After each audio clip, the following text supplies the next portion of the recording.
সুপ্রিয় দর্শক বন্ধুরা, আমি তো সাধারণত ফেসবুকে ভিডিও বানাই না।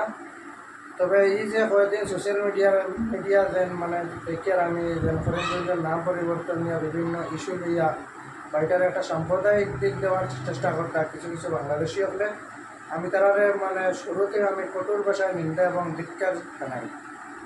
দেন আজ বরাকবেলি আস্তা ভারতবর্ষের মাঝে একটা মানে সম্প্রীতির জায়গা, আমরা হিন্দু মুসলমান একলগে মিলিয়া চলি। আর ছাত্রই আন্দোলন করছেন, স্ট্রাইক ডাকা হয়েছে, নাগরিক কমিটি স্ট্রাইক ডাকিছে। ছাত্রছাত্রী আন্দোলনের মধ্যে দিয়ে হিন্দু মুসলিম সব রকমের ছাত্র আসলাম। ও জায়গার মধ্যে পুলিশে আইয়া তোমার বাধা দিছে, প্রশাসনের কাজ এগুলো প্রশাসনে করছে, কিন্তু লাঠিচার্জ করার কারণে একটা খারাপ হয়েছে, যার কারণে আমরা এটার তীব্র নিন্দা জানাইয়া। তবে কিছু কিছু তথাকথিত কন্টেইনার পর তারা ফেসবুক কিতা এটা জানেন না, এটার অর্থ কিতা তারা মানে বুঝেন না বুঝার কারণে ফেসবুকে ইয়া কুরুচিপূর্ণ মন্তব্য করটা, তারা সাম্প্রদায়িক একটা রূপ দেওয়ার চেষ্টা করটা, ছাত্রছাত্রীর এগেনস্টে মাতিকরা আর কইটা সরকারি স্কুলে পড়ো, সরকারি কলেজে পড়ো, সরকারি খাবার তোমরা খেলে প্রটেস্টে নামতা হতা কথা।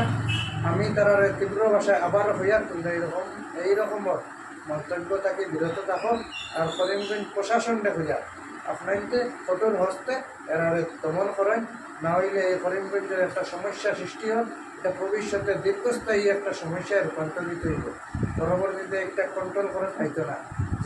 যে মাঠে তারা আমরা সম্প্রীতির মাঝে আমরা ঐক্যর মাঝে তারা একটা অনৈক্য সৃষ্টি করার মানে প্রয়াস চালান, ডিভাইড অ্যান্ড রুল পলিসির একটা অ্যাপ্লাই করার চেষ্টা করেন।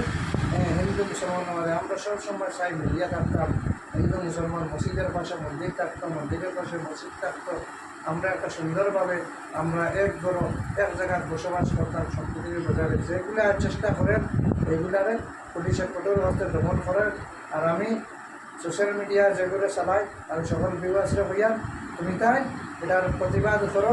আর করিমগঞ্জের নাম যাতে করিমগঞ্জ জায়গার থাকে তীব্র আন্দোলন গড়িয়া তুলই। আর সরকারের এগেনস্টে রুকিয়া দাঁড়ায়, বিজেপির অন্যায় সংবিধান বিরোধী পলিসি, সংবিধানের এগেনস্টে যেগুলা কাজ করেন রুকিয়া দাঁড়ায়। জয় আই অহম করিমগঞ্জ জিন্দাবাদ।